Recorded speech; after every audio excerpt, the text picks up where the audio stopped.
ఈ మాటలు వింటున్న యవన తరమ క్రైస్తవ కుటుంబాలరా, బట్ క్రైస్తవులే కాదు, అన్ని మతస్థులు తప్పకుండా ఈ వాక్యం వింటారు. దేవుడు మనకిచ్చిన ఈ దేశం, దేవుడు మనకిచ్చిన ఈ భారతదేశం ప్రపంచ దేశాల్లో అన్ని దేశాలకు మించి మన దేశం తలమానికగా ఉండాలి.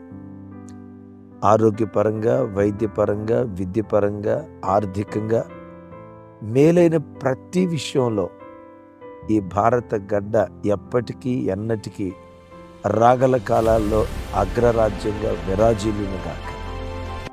ఇలా విరాజిల్లే పరంపరలో అతడు మహమ్మదీయుడా, అతడు హైందవ సహోదరుడా, క్రైస్తవుడా అనే తారతమ్యం లేకుండా దేవుడు మనకిచ్చిన ఈ దేశం, ఈ దేశ కీర్తి ప్రతిష్టలు రెపరెపలాడునట్లుగా ప్రతి మతస్థుడు అనే కంటే కూడా ప్రతి భారతీయుడు తన వంతు పాత్ర పోషిస్తూ, మరి ముఖ్యంగా ప్రధాన భూమిక పోషించేవారిగా మనమందరం బ్రతకాలని, అన్ని కోణాల్లో మన దేశం శిఖరాల మీద ఉండాలని ప్రభు పేరిట కోరుకుంటూ